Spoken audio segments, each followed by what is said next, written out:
नमस्कार, बहुत बहुत स्वागत है आपका न्यूज 18 उत्तर प्रदेश उत्तराखंड देख रहे हैं। मैं हूं विकास ब्रजेश सक्सेना।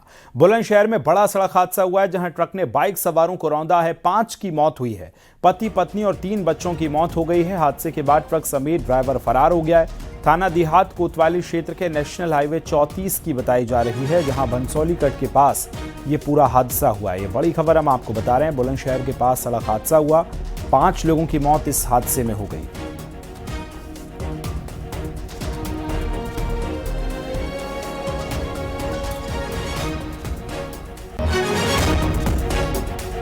ये कोतवाली देहात में एक दुर्भाग्यपूर्ण अभी दुर्घटना घटित हुई है, जिसमें जानकारी मिल रही है उसके मुताबिक ये पति पत्नी है, दोनों लोग, इनके 3 बच्चे हैं।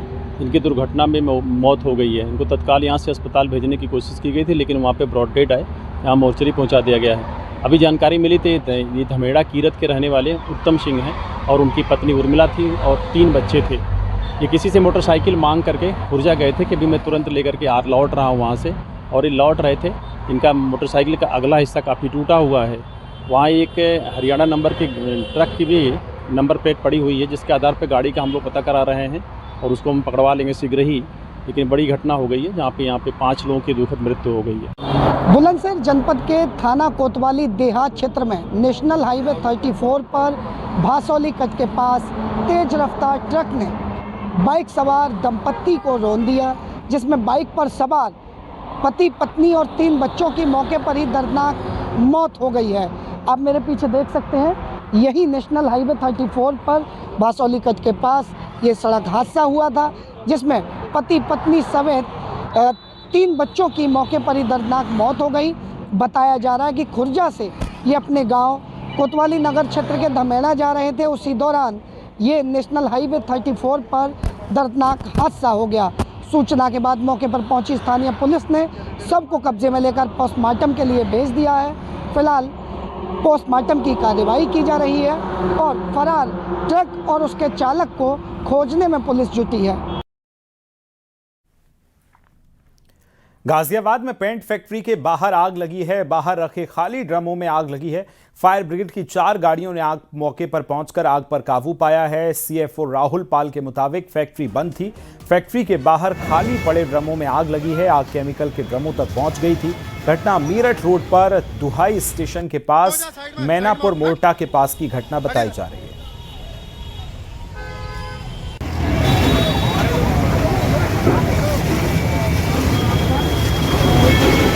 आज 8 मई 2026 को समय लगभग 14:33 पर फायर स्टेशन घंटाघर पर कोतवाली में सूचना प्राप्त हुई थी। रसापुर ब्लॉक के बगल में एक पेंट का गोदाम है जो कि बंद था और उसमें कुछ केमिकल के ड्रम है जिसमें आग लगी है।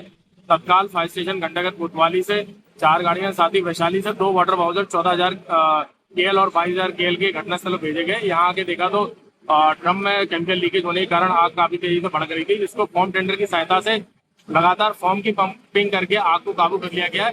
घटना में किसी प्रकार की कोई जनानी नहीं है और आग को पूर्ण रूप से बुझा दिया गया है। इटावा गंग नहर में नहाने गई 4 लड़कियां डूब गई हैं। 3 लड़कियों को बचा लिया गया है, 1 लापता बताई जा रही है। गोताखोर और पुलिस की टीम का रेस्क्यू अभियान शुरू हुआ है। अभी तक लापता लड़की का कोई सुराग नहीं मिल पाया है। लवेदी इलाके में धर्मपुरा के पास स्थिति भूगनीपुर गंग नहर की घटना बताई जा रही है। देख ले डुबकी मार मार बड़ा क्या चलो टूटिया है। हमीरपुर नाव हादसे में मृतकों के परिजनों को सरकार की ओर से आर्थिक सहायता के चेक्स दिए गए। तहसील परिसर में आयोजित कार्यक्रम में मृतकों के परिजनों को 4-4 लाख मुआवजे के चेक दिए गए। बता दें कि कुतुबपुर पटिया गांव में नाव हादसा हुआ। नाव हादसे में 6 लोगों की डूबकर मौत हो गई थी।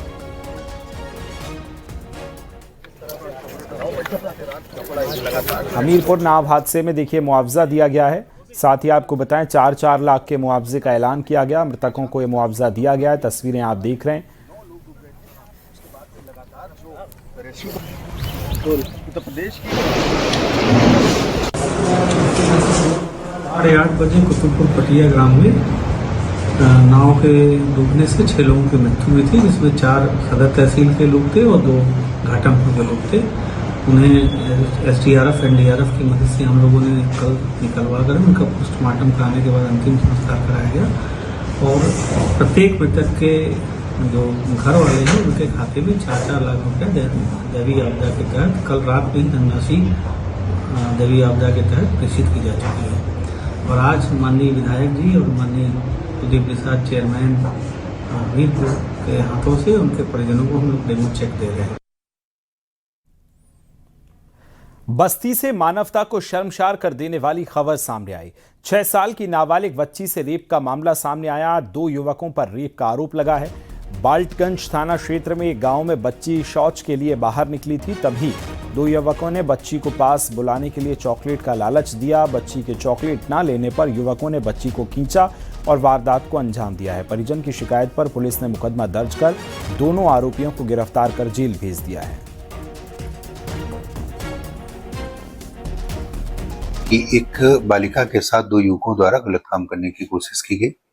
तत्काल फोरेंसिक टीम और पुलिस टीम मौके पर पहुंची। बच्ची को दवा इलाज के लिए जिला चिकित्सालय भेजा गया, जहां उसकी हालत स्थिर है, सामान्य बनी हुई है। वो वर्तमान में अपने परिजनों के साथ है।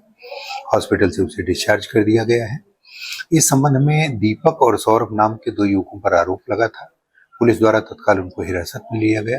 परिजनों की तहरीर पर सुसंगत धाराओं में अभियोग का पंजीकरण किया गया।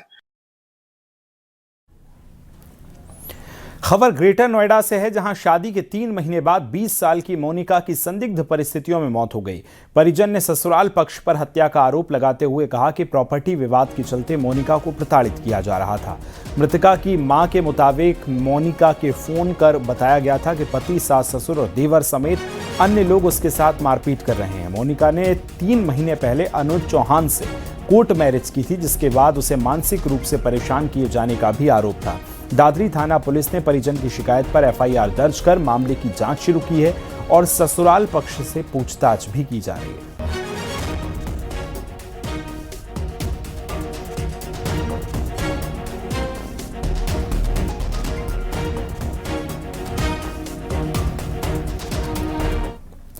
लखनऊ से खबर है, जहां सेप्टिक टैंक की सफाई के दौरान हादसा हुआ है। सफाई के दौरान 2 मजदूरों की मौत हो गई है। टैंक के अंदर जहरीली गैस के चलते जान गई है। माल थाना क्षेत्र के नवी पना गांव की पूरी घटना है। माल हादसे में सीएम योगी ने संज्ञान लिया है और हादसे पर दुख जताया है। मुआवजे के आदेश दिए गए। प्रशासन को राहत कार्य में तेजी लाने के निर्देश भी दे दिए गए।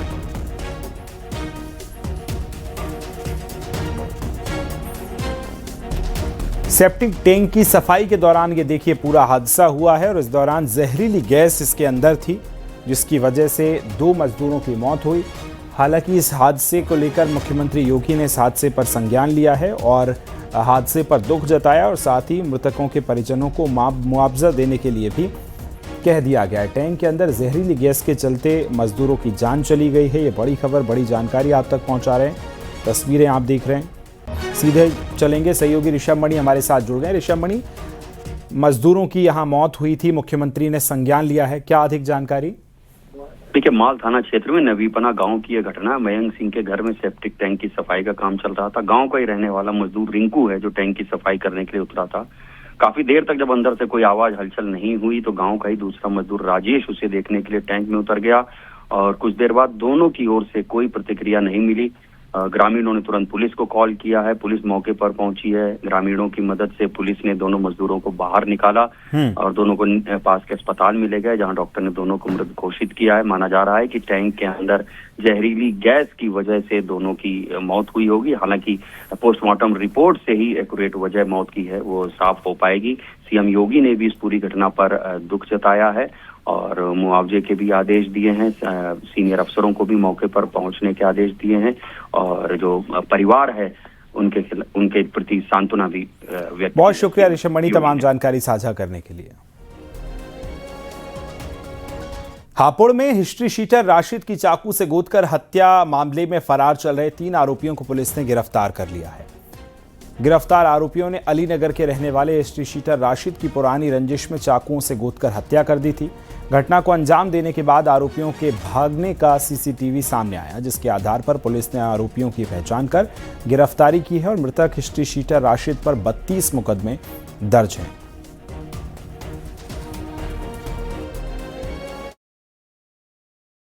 थाना हापुड़ नगर के अली नगर में हुई घटना के संबंध में पुलिस ने अब तक 3 अभियुक्तों को गिरफ्तार किया है और उनसे अलग की बरामदगी करी। थाना हापुड़ नगर के अली नगर में हुई घटना के संबंध में पुलिस ने अब तक 3 अभियुक्तों को गिरफ्तार किया है और उनसे अलग की बरामदगी करी। हापुड़ के कल्याणपुर में युवक ऋतिक की हत्या मामले में पुलिस ने मुख्य आरोपी धीरज को गिरफ्तार कर लिया। आरोप है कि गाली गलौज का विरोध करने पर धीरज ने ऋतिक पर तलवार से हमला कर दिया। हमले में गंभीर रूप से घायल ऋतिक की मौत हो गई, जबकि आरोपी घटना के बाद फरार हो गया। हाथरस में राजमिस्त्री के नाम से व्यक्ति ने फांसी लगाकर आत्महत्या कर ली। आरोप है कि गांव का एक युवक बेटी से शारीरिक शोषण और धमकियां देता था, जिससे परेशान होकर पिता ने सुसाइड कर लिया। घटना की जानकारी लगने पर पुलिस मौके पर पहुंची और शव को पोस्टमार्टम के लिए भेजा है। आरोपी युवक के परिजन लड़की के पिता को लगातार धमकी देते थे। इसी धमकियों से परेशान होकर सुसाइड किया है। फिलहाल पुलिस पूरे मामले की जांच में लग गई है। ग्रेटर नोएडा की कासना कोतवाली क्षेत्र में झकझोर देने वाली घटना सामने आई। पिता ने 13 साल के बेटे की हत्या कर दी।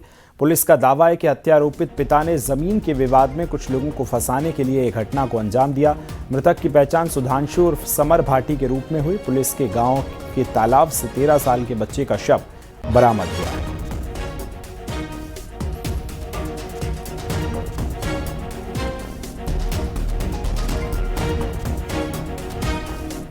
वाराणसी में सुभाषपा कार्यकर्ताओं ने पिंडरा विधायक अवधेश सिंह के खिलाफ नाराजगी जताते हुए जमकर नारेबाजी की।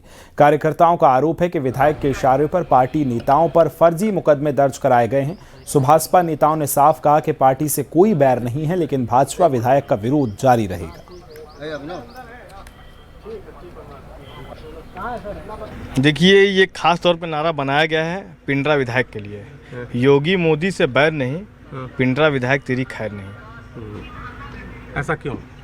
क्योंकि वो जातिगत राजनीति करने का काम कर रहे हैं। उनको सर्व समाज के लोगों ने वोट किया, लेकिन आज वो एक समाज की राजनीति करने का काम कर रहे हैं और अपने समाज के लोगों के खिलाफ भी मुकदमा लिखाने का काम कर रहे हैं। वो चाहते हैं कि जो हमारे इशारे पे काम करेगा, जो हमारे इशारे पे हमारी बातों को सुनेगा, मैं उनके साथ खड़ा हूँ, नहीं तो उनके खिलाफ मुकदमा लिखाऊंगा। खबर गाजियाबाद से है, जहां कौशाम्बी थाना क्षेत्र के यूपी गेट स्थित शिवा नर्सरी को लेकर विवाद खड़ा हो गया। आरोप है कि नर्सरी का संचालन अख्तर नाम का युवक कर रहा था, जिसकी जानकारी मिलने पर हिंदू संगठन ने कार्यकर्ता मौके पर पहुंच गए और कार्यकर्ताओं ने संचालक पर वास्तविक पहचान सार्वजनिक न करने का आरोप लगाते हुए विरोध प्रदर्शन किया।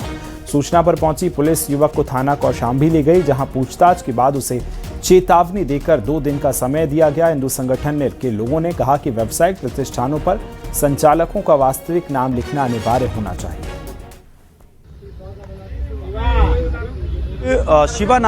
शिवा नर्सरी के नाम से एक व्यक्ति जो कि अख्तर नामक है, उस व्यक्ति के द्वारा वहां एक नर्सरी शिवा के नाम से चलाई जा रही थी, जिसकी सूचना के आधार पर मैं वहां पहुंच करके 112 को सूचना दी। मैंने जब वहां सूचना दी, सूचना के उपरांत जब हम लोग नर्सरी में घुसे पुलिस के माध्यम से, तो वहां पाया गया कि शिवा के नाम से नर्सरी तो चल रही है, लेकिन अंदर जो सर्टिफिकेट लगा हुआ है वह सर्टिफिकेट सिर्फ और सिर्फ शिफा नर्सरी के नाम से लगा हुआ था, जिसकी सूचना के आधार पर पुलिस प्रशासन ने हमारा सहयोग करते हुए वहां से एक व्यक्ति को उठाया, कौशाम्बी थाने लेकर के गए। वाराणसी की दाल मंडी में एक बार फिर से ध्वस्तीकरण की कार्रवाई शुरू होगी। शनिवार को बड़े अभियान की शुरुआत होगी, जिसमें एक साथ 43 मकानों पर हथौड़ा चलेगा। शनिवार को कार्रवाई शुरू करने से पहले दाल मंडी में मुनादी कर यह निर्देश जा रहा है कि ध्वस्त होने वाले मकानों को खाली कर दें। इसी के साथ दाल मंडी में ध्वस्तीकरण हो रहे मकानों की संख्या 100 पार कर जाएगी। बड़ी बात यह कि इस कार्रवाई के शुरू होते ही पीडब्ल्यूडी और जिला प्रशासन दाल मंडी में स्थित मस्जिदों पर कार्रवाई शुरू कर देगी। 15/4/2026 को कैसे रहे 3 हाउसेज हैं बस, और रही बात जो धार्मिक स्थल है वहाँ पे, वो भी अलाइनमेंट से जो प्रभावित हो रहा है उनको भी हटाए जाने की कार्रवाई की जाएगी। तो क्या ये 9 से 10 तारीख के बीच में उन पर कार्रवाई देखी जा सकती है? संभवतः देखी जा सकती है। अभी इसमें प्रशासन से और जो मस्जिद के जो मुतल्ली हैं उनसे भी बात हो रही है और प्रशासन लगातार बात कर रहा है उनसे, और हमको उम्मीद है कि यथाशीघ्र जो है 1 से 2 दिन में इसका भी निस्तारण हो जाएगा। तो एक बड़ी कार्रवाई शनिवार से शुरू होगी और लगातार अब यह कार्रवाई आगे बढ़ेगी। दाल मंडी में 181 मकान ध्वस्त होने हैं, जिनमें से 113 मकान इस कार्रवाई के बाद हो जाएंगे और आगे की जो संख्या है वो इसी तरह तेजी से बढ़ेगी। बताते चले कि दाल मंडी को 17.5 मीटर चौड़ा करना है। नई सड़क से लेकर के चौक तक का ये पूरा 650 मीटर का ये रास्ता है जिसे चौड़ा करना है और इसके चौड़ीकरण करने के बाद ये बताया जा रहा है कि जो विश्वनाथ मंदिर का जो मार्ग है वो सुलभ हो जाएगा। रवि पांडे, न्यूज़ 18 वाराणसी। चंदौली के मुगल सराय में अतिक्रमण हटाओ अभियान का आज 7वां दिन है। 2 दिन की मोहलत के बाद आज फिर मुगल सराय कस्बे में बुलडोजर कार्रवाई जारी है। इस कार्रवाई की चपेट में समाजवादी पार्टी का ऑफिस भी आ गया, जिसे बुलडोजर से ध्वस्त किया गया। इस दौरान सपा नेताओं ने जमकर हंगामा किया और समर्थकों के साथ पहुंचे पूर्व सपा सांसद राम किशुन ने एसडीएम मुगल सराय के साथ बदसलूकी की। जीटी रोड रेलवे परिसर तक अतिक्रमण हटाओ का काम जारी है। बुलडोजर कार्रवाई के दौरान आला अधिकारियों के साथ भी भारी पुलिस फोर्स तैनात है। आज आप तोड़ रहे हैं उसको, एक बार आप बसाते हैं, दूसरी बार तोड़ते हैं। क्यों? जब तहबाजारी टूटी तो बसाया गया, वहां के व्यापारियों को लाल बहादुर शास्त्री कटला मुगलसराय में दुकान बना के दिया गया। हमारा कहना है कि वो दक्षिणी पटरी के जो व्यापारी बर्बाद हो रहे हैं, टूट रहा, उनको आप कहीं बना के दीजिए नगर पालिका से, क्योंकि बसाई है नगर पालिका। तो फायर ब्रिगेड की सर्विस की जमीन है जो नगर पालिका की थी। एटा में नगर पालिका प्रशासन और कोतवाली नगर पुलिस ने संयुक्त रूप से अतिक्रमण हटाओ अभियान चलाया। बाजार क्षेत्र में नालों पर किए गए अवैध कब्जों को जेसीबी की मदद से हटाया गया, जिससे दुकानदारों में हड़कंप मच गया। प्रशासन की सख्ती देखकर कई दुकानदारों ने खुद ही अपना सामान हटाना शुरू कर दिया। नगर पालिका टीम ने अतिक्रमण करने वाले दुकानदारों के खिलाफ चालान काटकर उन्हें सख्त चेतावनी दी है। अतिक्रमण हटाओ की ये कार्रवाई देखिए आज हुई है। बुलडोजर से अतिक्रमण ध्वस्त किए गए हैं।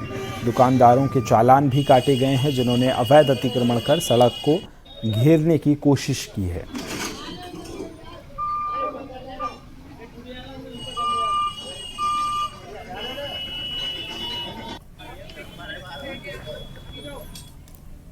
महोबा के श्रीनगर कस्बे में एक युवक ने दुकान में बैठे व्यक्ति की जेब से 20,000 रुपए चोरी कर लिए।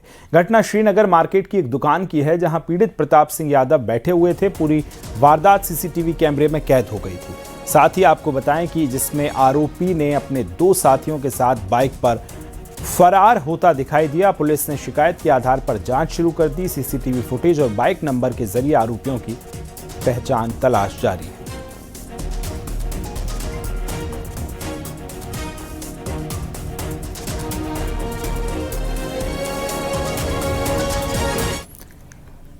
यूपी के मुख्यमंत्री योगी आदित्यनाथ के उत्तराखंड दौरे का आज दूसरा दिन रहा। सीएम योगी अपने पैतृक गांव पंचूर में हरि विष्णु पंचदेव मंदिर की प्राण प्रतिष्ठा कार्यक्रम में शामिल हुए। मंदिर परिसर में कई दिनों से धार्मिक अनुष्ठान चल रहे हैं। इस दौरान पूजा पाठ, हवन और अन्य धार्मिक कार्यक्रम आयोजित किए जा रहे हैं और साथ ही सीएम योगी ने लोगों को संबोधित भी किया। को जो हमारी इंद्रियों की नजर में या उनके स्पर्श से दूर रहती हैं, उनका एहसास हम नहीं कर पाते हैं, क्योंकि हम भौतिकता में इतने लिप्त हैं कि हम स्वयं के बारे में सोचते हैं। तो मैंने कहा उस ताकत का एहसास पहली बार में ही कर देना चाहिए था, जब पहली बार जेसीबी टूटी थी। और बार बार टूट रही है तब भी समझ में नहीं आ रहा है, तो अच्छा होगा कि आप उसको थोड़ा दक्षिण में ले लो। उन्होंने कहा साहब दक्षिण में लोग मुआवजा मांगेंगे। मैंने कहा भी देखो एक बात मैं आपको बताता हूँ कि दोनों तरफ वह हमारे ही परिवार से जुड़े हुए लोगों की संपत्ति है, और जब उत्तर वाले की मुआवजा नहीं मांगा है तो दक्षिण वालों का कोई मुआवजा नहीं मांगेगा। सड़क का काम है, सार्वजनिक काम है, और ठीक बात है कि हम मैदानी क्षेत्र में होते तो मुआवजे के लिए लंबी लाइन लगती। यहाँ पे सब सड़क बनी तो कोई मुआवजा भी नहीं मांगा। तो मैंने कहा भी सड़क सबकी आवश्यकता है, सार्वजनिक कार्यों से सबको चलना है, तो वहां के लोग देवताओं के प्रतिनिधि हैं, तो स्वाभाविक रूप से कृपा तो अपना कर ही देंगे। चिंता मत करो, कोई मुआवजा नहीं मांगेगा। आप थोड़ा सा उसको नीचे लेके चलो। और इसी बीच बड़ी खबर मिल रही है, जहां शुवेंदु अधिकारी पश्चिम बंगाल के नए सीएम होंगे। कोलकाता में कन्वेंशन सेंटर में आयोजित विधायक दल की बैठक में उन्हें नेता चुन लिया गया। बैठक के बाद अमित शाह ने उनके नाम का ऐलान किया। शुवेंदु अधिकारी कल 10 बजे कोलकाता के ब्रिगेड परेड ग्राउंड में मुख्यमंत्री की शपथ लेंगे। शपथ ग्रहण समारोह में पीएम मोदी, अमित शाह समेत एनडीए के कई बड़े नेता शामिल होंगे। शुवेंदु अधिकारी ने ममता बनर्जी को भवानीपुर से हराया है। वो नंदीग्राम से भी लगातार दूसरी बार चुनाव जीते हैं। ये बड़ी जानकारी, बड़ी खबर आपके साथ बता रहे हैं, जहां अब कल शपथ ग्रहण समारोह होना है। माननीय शुभेंदु अधिकारी महाशय के एरपर हमारे माननीय श्रमिक भट्टाचार्य महाशय, हमारे विधायक दल नेता, हमारे विधानसभा के सदस्यों की एक मीटिंग यहां आहूत की गई है। उस मीटिंग में भाजपा के राष्ट्रीय अध्यक्ष जी ने मुझे और श्री मोहन चरण मांझी जी को केंद्र की ओर से पर्यवेक्षक के रूप में यहां भेजा था। अभी कुछ समय पहले ही चुनाव की प्रक्रिया पूरी हुई है। लगभग 8 प्रस्ताव और समर्थन प्राप्त हुए हैं और सभी प्रस्ताव और समर्थन एक ही नाम के मिले हैं। उसके बाद दूसरे नाम के लिए भी सबको समय दिया गया, पर्याप्त समय दिया गया, मगर कोई दूसरा नाम नहीं आया है। इसलिए केंद्रीय पर्यवेक्षक के रूप में मैं श्री शुभेंदु अधिकारी जी को पश्चिम बंगाल विधानमंडल दल के नेता के रूप में निर्वाचित घोषित करता हूं। और इसी बीच बड़ी खबर, जहां पश्चिम बंगाल सीएम योगी जाएंगे। कल शपथ ग्रहण समारोह में मुख्यमंत्री योगी आदित्यनाथ शिरकत करेंगे। कल सुबह 9:30 बजे वो रवाना होंगे। स्टार कैंपेनर के तौर पर ताबड़तोड़ उन्होंने रैलियां की थी। कल नए बंगाल में नए सीएम का शपथ ग्रहण समारोह होना है और उसमें सभी अलग अलग प्रदेशों के मुख्यमंत्री शामिल होंगे। वहीं मुख्यमंत्री योगी आदित्यनाथ भी पश्चिम बंगाल जाएंगे। बंगाल में टीएमसी की बड़ी हार के बाद इंडी गठबंधन में वार पलटवार का खेल तेज हो गया है। अखिलेश पर कांग्रेस सांसद इमरान मसूद का कहना है कि ममता का हश्र देखकर अखिलेश को समझ जाना चाहिए कि सिर्फ राहुल ही बीजेपी से लड़ सकते हैं। बीजेपी के सामने छोटे दलों की औकात नहीं है। इमरान के बयान पर एसपी सांसद ने भी पलटवार किया। रिपोर्ट में दिखाते हैं।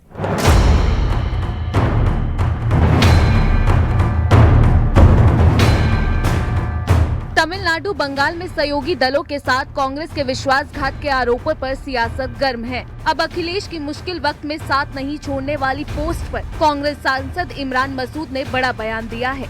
उन्होंने कहा कि ममता का हश्र देखकर अखिलेश को समझ आना चाहिए कि बीजेपी कई छोटे दलों को खा गई। देश में सिर्फ राहुल गांधी ही बीजेपी को टक्कर दे सकते हैं।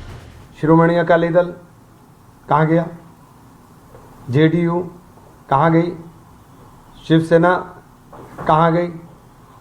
ये सारे दल एक एक करके भारतीय जनता पार्टी ने इनको तोड़ने का काम किया या इनको खाने का काम किया। अगर अब भी आपकी समझ में नहीं आ रहा है, कहते रहा ममता जी का क्या हश्र हो गया, अखिलेश जी को इस बात को ध्यान में रखना चाहिए। वहीं समाजवादी पार्टी का कहना है कि कोलकाता में ममता दीदी से मिलकर अखिलेश ने गठबंधन धर्म निभाया है। यूपी का चुनाव बंगाल से अलग होगा।